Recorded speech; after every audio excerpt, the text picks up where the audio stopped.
Hello and welcome to the Film Angle. I'm Alex, And I'm Kris.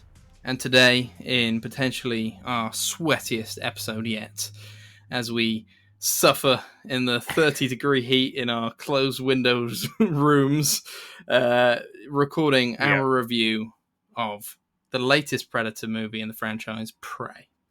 Prey. Yeah, I am currently sitting in shorts. It is so hot here at the minute. Probably fitting that we're sweaty when we're talking about a pretty sweaty movie, though. So I think it's Yeah, kind of yeah, apt. definitely. I feel like all the Predator movies are just very, very sweaty films. I think I took that away from the first one in particular. Arnold Schwarzenegger's just sweaty constantly in that film. Oh, I didn't think about it, but you obviously were very fixated on that aspect of that movie, Alex. Is there Again, going back to what we said last week, it was that sweaty bicep greeting that I was like, oh, this is one sweaty film. that made you lean 45 degrees forward in your chair? Yeah, I enjoyed the start. Yeah, Alex loves a bit of Schwarzenegger. Yeah, we were talking about Prey this week. Obviously, you and I have been talking to each other. We highlighted last week's episode that we were really excited to talk about this movie. I think we're just sort of in the mood for a movie like this. I don't think, these sort of sci-fi horror movies are sort of a relic of the past of the 80s and the 90s. And whenever we get something like this, it's a real treat. And we want it to be good. So I think there's a lot riding on it to be really good Friday night entertainment. And I think it succeeded. What do you think? Yeah, definitely. I think it's one of those films where the setup is we've had a lot of these now, and they're relatively bad sequels for the most part, and the franchise really needed some rejuvenating. And I feel like there's been a string of films recently where somebody's come in with the kind of care and affection and the understanding of what made the first film so kind of relevant to an audience at that time, and kind of just pump some life back into it. And I think that's exactly what Dan Trachtenberg has done here. Yeah, I mean, he's had a little bit of experience in this department before. He obviously did a very, very loose sequel to the Cloverfield J.J. Abrams movie, where he did 10 Cloverfield Lane. I was quite a fan of that movie too. And it's quite interesting to see Yeah. somebody take material and sort of turn it into something that's completely different. He almost used a completely different medium to tell that story. So it was really cool to have somebody who obviously has a little bit of, likes to inject a bit of fresh life into these sequel slash relic movies. So yeah, definitely really right choice here, especially because we're going back in time here.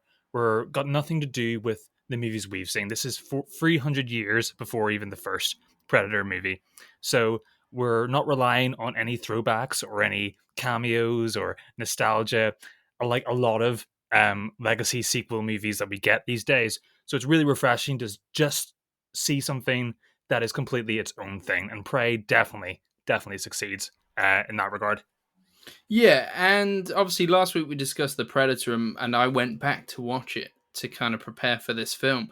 But at the end of the day, I almost didn't need to do that. I think there's an element of, I think there's a few winks and nods there, and kind of obviously there's less kind of subtlety in the reveal of the Predator because we already know what it looks like, kind of thing. Yeah. But apart from that, like, you could just jump into this and have an absolute blast of a time, because it's very much kind of a sneaky origin story in a way, because the Predator themselves just kind of is figuring out Earth more in this film Mm. than they have in any film.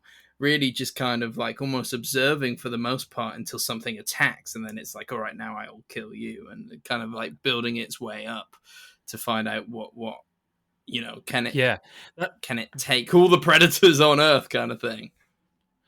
Yeah, it's actually it's going up through the hierarchy. It's like it starts with we get a lot of CGI animals in here. I think the first interaction the Predator has when it lands on Earth in America is via a mouse and is it a rat and a snake, and it's kind of like showing the Yeah, circle of life thing.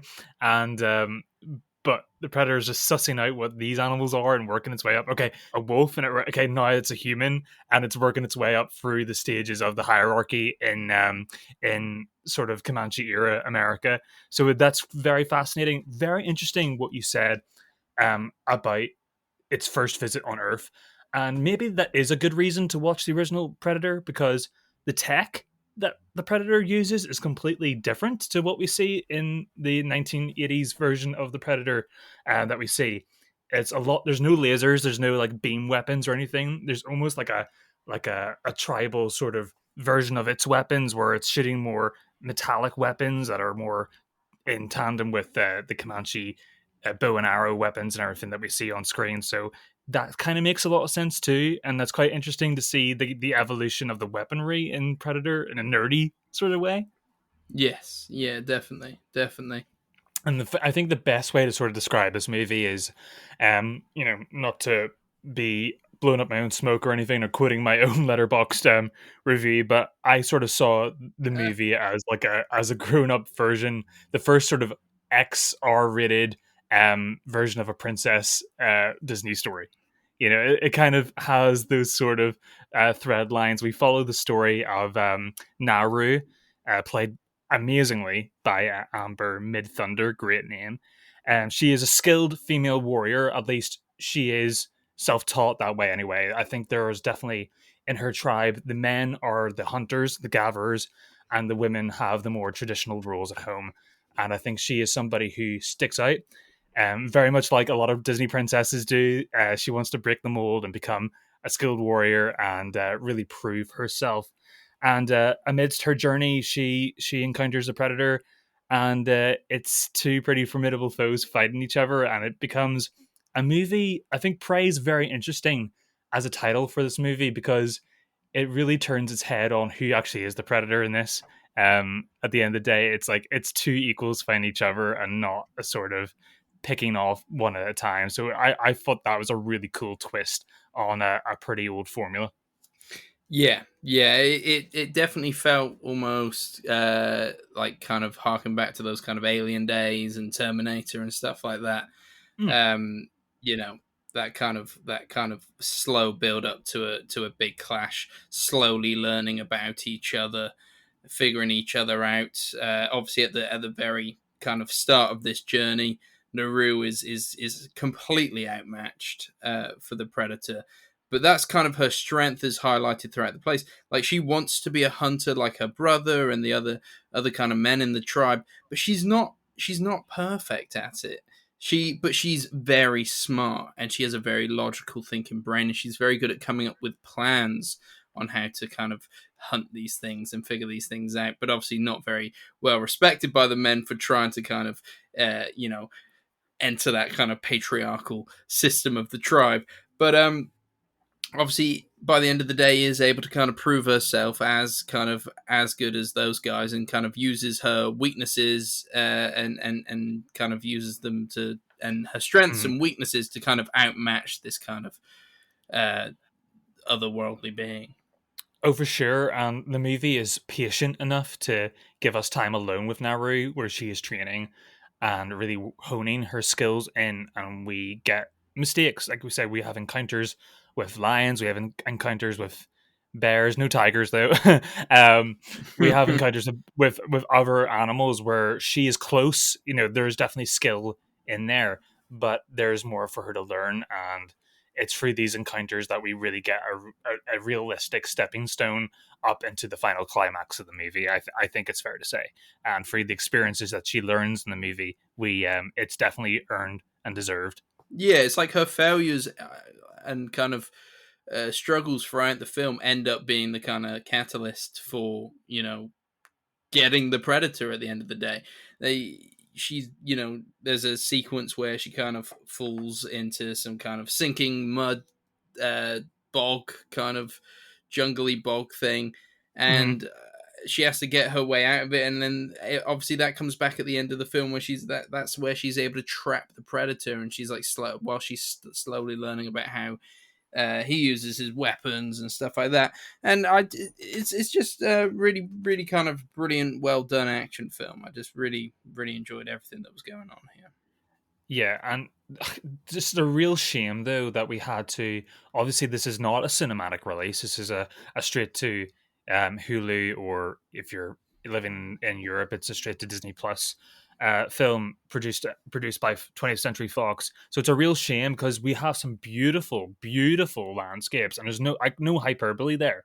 I mean, some of the landscape Mm, shots in this are absolutely stunning, up there with like Last of the Mohegans type of stuff in terms of scope. There is a lot of scope and to the images that we see on screen, and it's a real shame that we couldn't get to see those on a big screen. This would have been an amazing popcorn flick to see in the cinema, 100%. definitely, definitely, and it's just cool. It was shot in Canada, in Mm. Calgary, and it had like its cast is pretty much all First Nations, apart from when we encounter some kind of colonists. Oh Yeah, no, not French. colonists, colonizers, French colonizers later on in the film.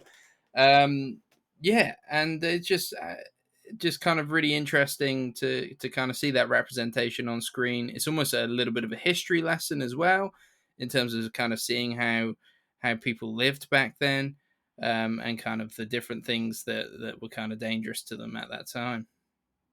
Yeah, this could easily be like, a 10,000 year BC type of schlocky movie that sort of not necessarily glamorizes, but maybe exploits the history of the Native Americans. And instead, for a predator related movie, they put a lot of effort and detail into the representation of the Comanche tribe. And even in the background, what we get in the foreground, we've got the story and all the action stuff. But even what's happening in their native tribe and their campsite, we're getting so much attention to detail about the daily runnings of how things work, the hierarchies, the spiritualism. There's a lot of layers going on there that you could peel back if you wanted to, and I think that's just a really.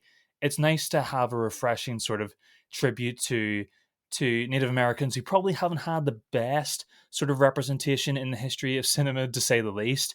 So I kind of respect that it happened in a Predator movie. Oddly enough, it's strange, but I'm kind of glad that it exists. Yeah, yeah, no, I know what you mean. I know what you mean. I think as well, it's interesting as well, and this should probably be the way forward for Predator films, is that the beginning of the film is just a cool Native American genre film. And Mhm. like you said, you're going through the kind of like how they live and what's going on, and the story of Naru trying to, kind of become a hunter instead of a gatherer kind of idea within the tribe is an interesting story in itself. If the Predator didn't come along, it might not have been as an action packed film, but it still would have been a good film. I Mm. love the idea that you could just chuck a Predator into any kind of genre piece from now on, potentially, and just get like a really interesting thing. Like, I don't know, Egyptians, chuck a Predator in there. Romans, chuck a Predator in. I don't know, Yeah. Italian gangsters, throw a Predator in there, see what happens. Like I just like Hey. the idea that this could be where it's going. It could be doing that like Assassin's Creed thing, where it's just like we're just gonna go to a different time and do this. Like I just love the idea that potentially this could set up for more kind of big genre I'm just historical epics versus the Predator. There's a lot of funny things you could do there, but yeah, I think you have to kind of go after this has to be your starting point now though, because I think the technology that the Predator has in this is quite bare bones. So if you were to go back further, you probably be back to probably sticks and clubs and stuff like that. So but there is a lot of scope you could definitely do with that. They've kind of made I think they've done that on purpose so that we've got a stepping block for the franchise now, because as we were discussing last week, I think we haven't seen the newest Predator film by Shane Black, but we are pretty sure from the discourse that we've read that it is not a well received movie by pretty much the majority of the community. So really feels like they're pressing the reset button here, but in a very smart, intelligent way, which is refreshing for big studios. They don't seem to be doing a lot of decisions like that these days. Yeah, definitely, and I think as well they were clearly nervous, hence the reason it's just dropped on Disney Plus with or Hulu in the states without a theatrical release because I think people have lost faith in this franchise. But if this brings enough eyes back to the story, to the idea, to the genre, then yeah, I think they've got a winning formula here for sure. Mm. No, no, for sure. I want to speak as well about the action. I think action is a big part of what makes this movie really exciting and really intense. I think the movie very rarely lets up.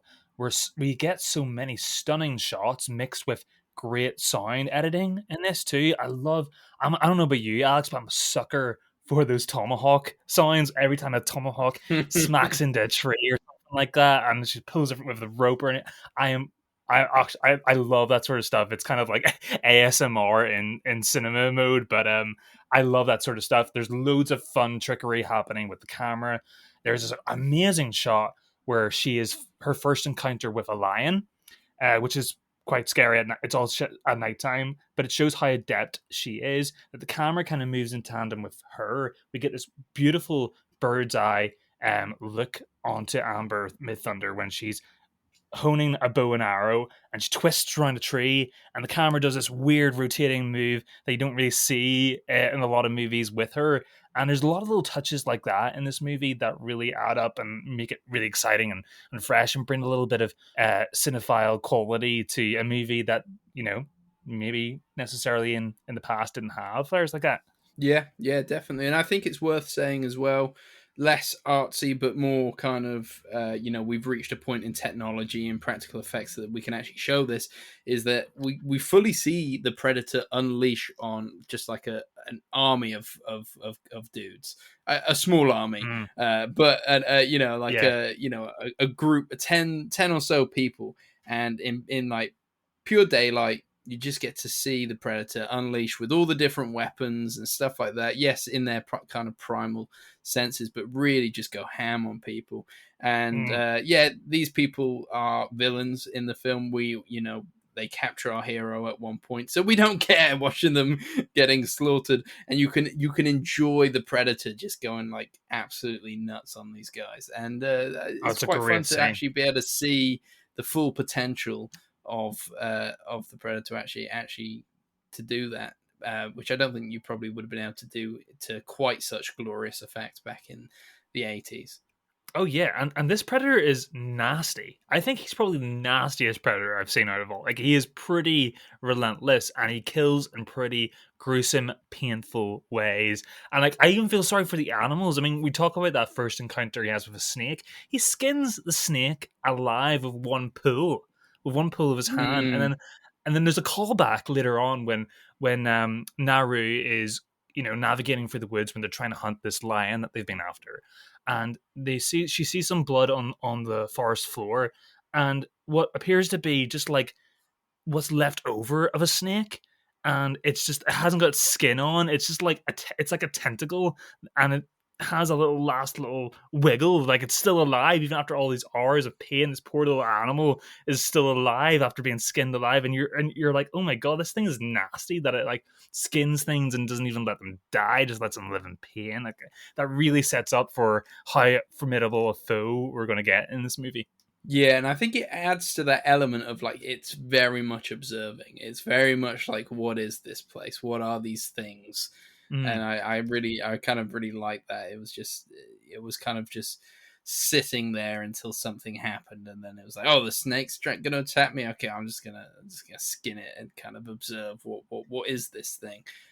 Just kind of, yeah. But you're right, very kind of nasty predator, very kind of Mm. primal and more animalistic, I think, than we've seen before. What did you think of Naori's relationship? Obviously, the other main protagonist in the story is her brother. Is it Tabe? Yeah, played by Dakota Beavers. Yeah, very interesting Again, a performance. wicked name. Yeah, yeah, yeah, absolutely. I really enjoyed their relationship in this movie too. Um, that was kind of a lot of the crux of the tension too, where uh, and Naru were really close together in a lot of the peak of the action of this movie, and we had a lot of time spent together through sibling interactions and sort of them understanding each other earlier on in the movie, where there was enough tension where I was really fearing. I knew Tabe was going to die at some point in the movie. It was always going to end up being Naru left by herself fighting this predator. I think everybody who's watching this movie 20 minutes in knows that's where the story is going. Um, so yeah, I knowing that was going to happen, I still felt like I did not want it to happen, and it teased me and teased me and teased me, and we get some real moments of bravery, and real moments of just a real strong bond between them two, and I really appreciated that aspect of the story too. That was another layer I wasn't expecting. Yeah, yeah, definitely. I enjoyed their relationship too. You knew the sacrifice was coming at some point, um, but it was still difficult to watch when it happened because of how kind of good their chemistry was, and the kind of relationship they had together. Um, but you also got to see him kicking some Predator butt, which I really He enjoyed. kicks I think ass. maybe the best like man versus Predator, you know, moment, really gets what a number on him. I think in a way that we haven't seen people do before, without having to be a little bit more sneaky about things.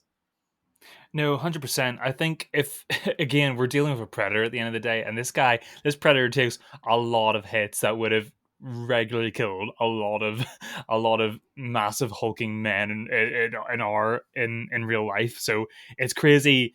It still shows off that the Comanches, even the men who do get killed in battle here, still show really good fighting prowess. And it's only that they're facing something that is so indescribable and new to them that they are overfaced. It's not like everybody is fodder to this thing. Everybody gives this thing a pretty good shot, probably apart from the French and their muskets.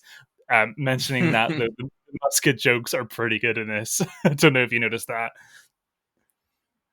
I don't. Oh, yeah, because they take a while to reload. Yeah, all Yeah, right. Yeah, no, it I know does what that a you mean. couple of Yeah, times.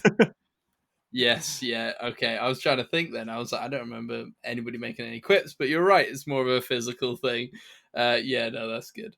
I am glad the dog survived. I was a little bit worried about the dog. Yeah, 100%. That's the first thing you think of when you watch these movies. You see the dog from scene one, and you know it's her companion. You're like, "Don't let the dog die." That's the first thing you say to yourself, right? Yeah. Yeah. You're like, okay, so are you going to make me feel things by killing the dog later on? And I'm really happy they didn't, because I think that would have been an easy way to do stuff, but they decided not to go down that route. It would have been overkill because every other animal in this movie dies. So every other animal like, in the whole forest is dead apart from this dog at the end of this movie. The dog is a good boy, though, a really good boy. He's a good doggo. He's a good doggo. No, absolutely. Yeah, this is a nasty movie, and I really love how it didn't spare on the gore as well. Like that's something I really like and miss from a lot of movies. I feel like a lot of movies are sanitized these days, and it Yeah, was really cool. I wasn't expecting the gore in this, but I'm glad I got it. yeah, I think it's because of the route of going down CGI more often. You don't get the kind of disgusting practicality of just like blowing someone's arm off and how that looks as a prosthetic and stuff like that. So you're right. It was good to actually get a few like kind of squealy moments in this where I was like, oh god, no, that's ankles being trapped by traps and stuff like that. Not very nice stuff. And shields. The Predator's shield, very sharp, being used to just kind of sever people, which was pretty minging. I I love the weapons. That scene you were talking about in the fog, where the predator takes on all the French colonizers. I love how we get a showcase for both. The only nod this movie does is its weapons, and it kind of nod to Alien versus Predator, which I know you've watched now. The the net that the predator introduces in Alien versus Predator, where it squeezes and contracts and pulls and it squeezes its prey up until the prey is nothing, until it is completely just purified blood, and we get a little nod to that in this movie, which is really cool. It's probably one of the coolest kills in this movie, where a French colonizer is just trapped in this net until the point he's just blended and just oozing blood, and it is disgusting. It kind of reminded me of like a Nightmare at Elm Street sort of kill. I really enjoyed that. But then we got all these new different weapons as well. Like you mentioned, the shield, the mask that he wears with these sort of honing in darts that he has as well. There's no lasers this time. I thought it was really cool. That's one of the aspects of the movie I enjoyed the most was the kills. Yeah, Yeah, it was like not in a kind of horrible way, but it was like a fun kind of slasher film that they don't make like they used to kind of thing. Is there anything you didn't like about the movie? We've been very, very positive so far. We have. You're right. There's, I think everybody was great. Maybe our main character looked a little bit too much like Aubrey Plaza, and I was just like a young Aubrey I can see Plaza, that. and I was like, this girl owns an iPhone. Similar Uh, kind of this issue is I the had to this is the Dakota to Johnson persuasion conversation that we had the other week. Yeah. yeah, I was like, she's got a face that owns an iPhone, but no, I'm only kidding because her performance was so good that like, at the end of the day, that is just me just teasing, really. Yeah, I mean, I wouldn't go as far as say like this is a 5-star perfect film, but there's nothing bad about it either. It was just a good, fun action film. Um, Mm. I haven't actually seen your rating on Letterboxd, Chris, so maybe you feel differently. But I'm like, this is a solid 4-star film for me. Mm. No, I'm sitting on very, very comfortably in the same similar sort of spot as you. I did give it a 4-star review on Letterboxd, and yeah, for those reasons, I think it's just such a really entertaining movie, and I can't wait to go back. And obviously, we talked last week. We mentioned that there's a Comanche dubbed version of this movie, so Mm. I'm really excited to go back and watch that, see if that lends anything to the film. But the only thing I would probably maybe argue that is not a strength of this movie's. I think a lot of the strength of this movie really relies on its visuals and its visual language and its direction, and maybe perhaps the screenplay in terms of the script for the earlier portions of the movie for the characters were maybe not as high caliber as the visuals that we get. I felt maybe some of the dialogue is quite throwaway and forgettable. I can't really remember much dialogue from the first third of the movie, which is the dialogue heaviest part of the movie as well. So perhaps maybe that is something that could have been capitalized on a little bit better. Yeah, yeah, that's interesting. That's interesting. I wonder if that would be less of an issue in the Comanche dub, Mhm. and with it being a little bit more immersive. I don't know, but yeah, no, I definitely want to go back and watch this in that version, like you mentioned. I just think to kind of be immersed in the language of that time as well would be just a really intriguing watch and very kind of a lot of respect to the filmmakers and for going ahead and making that happen. Yeah, it's an interesting choice. I mean, it seems to come from a really good place, like we were mentioning. But the representation of Native Americans in previous in the history of cinema has not been terribly kind or endearing. So it's really cool. Just this isn't just like a nod to Native Americans. It's like it's you deserve it, and it's a bit more of a realistic representation. And it's really cool to like really go down the historical accuracy route for a Predator movie. Like we were talking about, the whole how they live stuff is really honed in on in a really, it's the same way that when Robert Eggers did the Viking movie Northman earlier this year. Even though that's a fantastical sort of movie in terms of its scope and what it's trying to achieve, it really honed in on the historical accuracies to really bring a new sort of subgenre where we're meeting hyper realism with the fantasy, and I think we're starting to see a new wave of that, which I'm quite excited about. Yeah, I think. Do you know what? I think this would make a nice pairing with the Northman. It's maybe Mm. not as artsy or as kind of quirky in as the Northman is, but in that kind of historical uh, action film that's also a Mm. little bit of educational at the same time. It kind of makes an interesting pairing, I think. I think we're both sitting on the place now where we can definitely recommend Prey. I think it is the strongest Predator movie since the original Predator. I know you didn't like the original Predator as much as I did. I really do, and I think they are both equals in terms of my enjoyment. So I would definitely recommend for any fans of the original Arnie movie and who are fans of film in general. I think definitely check this one out. It's a really cool movie that you don't get too often. For me, it's the best Predator film, and if you haven't seen any of the Not Predator surprised. films, if you haven't seen any of the Predator films, you can jump into this and have a good time. I sure did. And like I said, for me, easily the best Predator film.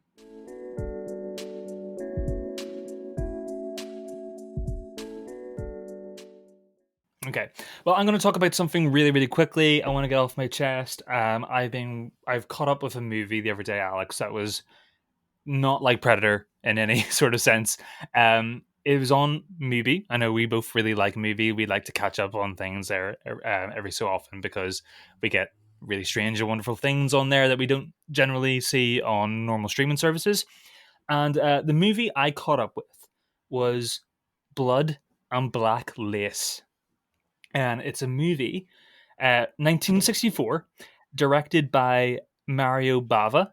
And Mario Bava is credited as being the pioneer of the Giallo subgenre, which I know you and we've dabbled in, and we've been fans of what we've seen of Giallo. We like movies like Dario Argento's Suspiria, even more like modern Peter Strickland movies like In Fabric, kind of follow those sort of thread lines.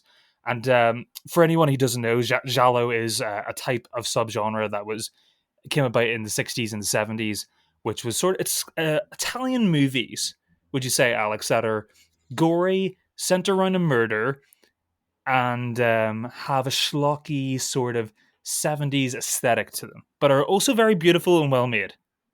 Yes, and a lot of red, usually. A lot of A red lot of it. lighting. Yeah. This movie, Blood and Black Lace, is also drenched with red lighting and red furniture, whatever. There's mannequins in this that are like used in almost every scene. Backgrounds is red mannequins that are really like made of velvet. They look quite beautiful to look at, but are also very menacing. Um, the movie centers around a murder of a young fashion house model called Isabella, and she is murdered by a masked sort of assailant. He looks kind of like, Rorschach in the Watchmen comics. Mm. He looks like that. He's got like a trilby on, and he's got a white mask. Except Rorschach has obviously the patterns on his face. This guy just has like a stocking, and it's quite a creepy piece of imagery.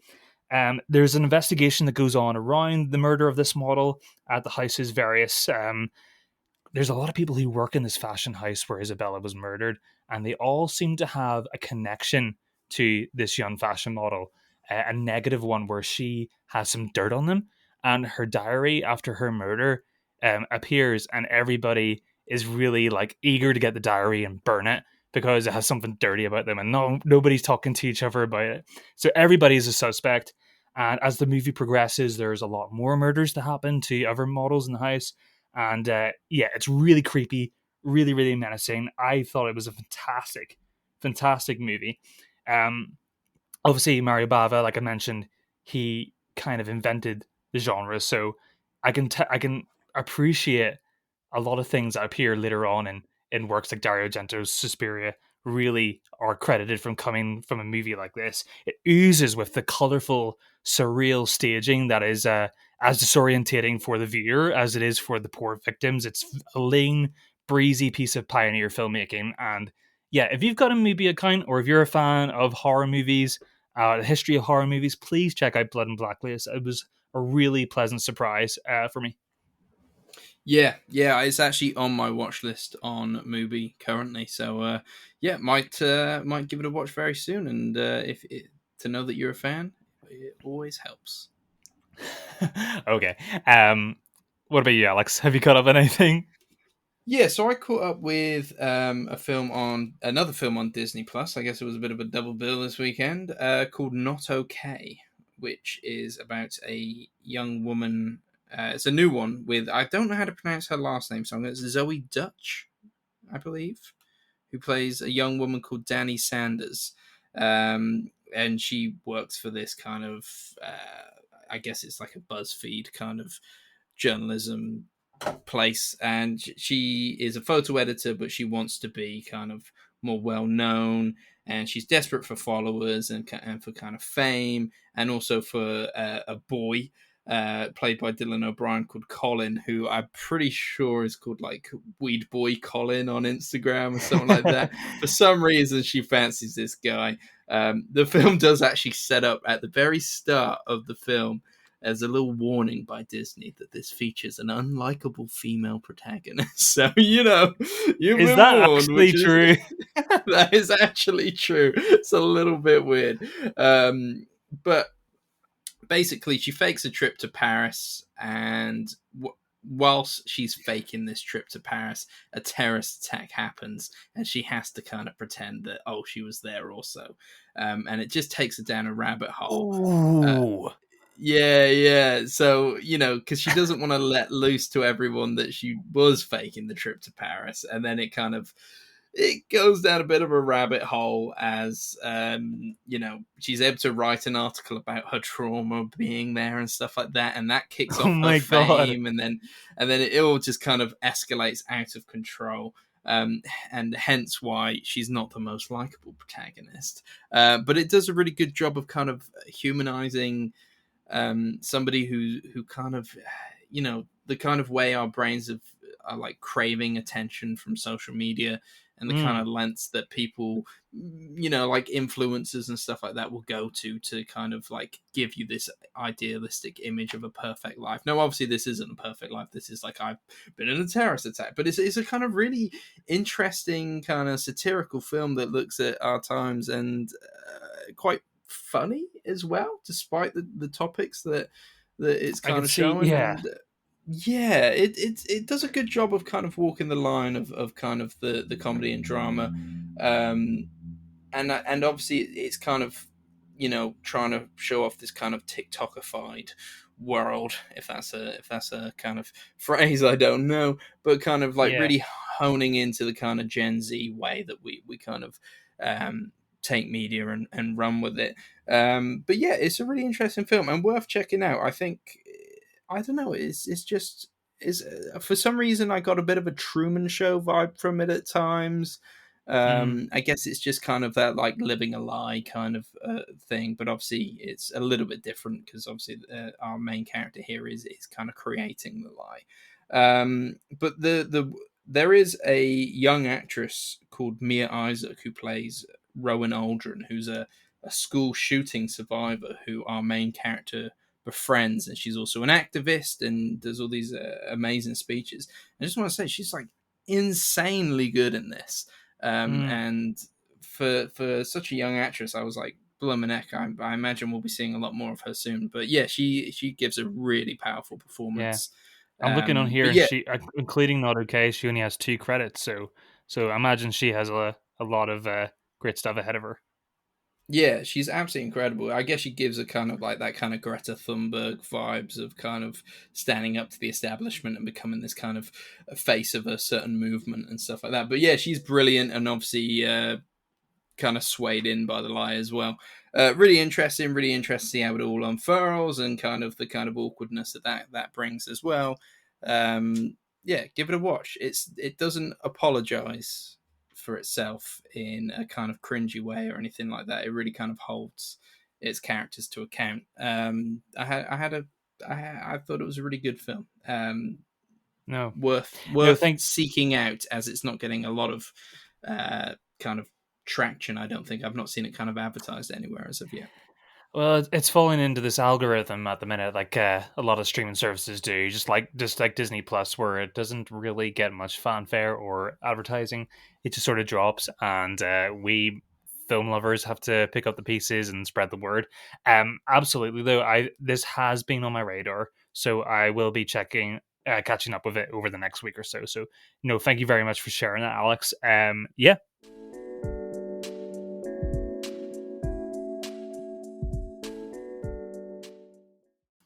Yeah, well, I think that probably wraps it up for a minute because the oxygen in this room is slowly disappearing as it gets hotter and hotter with this window closed. And You're looking yeah, a we lot should thinner, though. probably. Yeah, yeah, yeah. I've lost a stone just by sitting here. But yeah, so we'll leave it there. We have a couple more episodes. No, I think maybe one more episode coming out before our small break. As I'm away, so this is the last time I'll be seeing you podcast form for a minute, Um, Chris. It's sad. I'll be seeing you in Yeah, September though, in person though, buddy, and I'm really looking forward to that. I'm very excited. Very excited. So yeah, until then, keep watching or not watching because it's a podcast. Keep listening. You can watch us on Instagram, do stuff, funny reels every now and then. Rate us, subscribe to us, share us with your friends. Everything helps just to get more people's ears on this, and we enjoy doing it. So yeah, thank you for Absolutely. listening, everyone. Go watch Prey. Go watch Yeah, go watch Prey. It's awesome. Go watch Prey. Go watch Not Okay.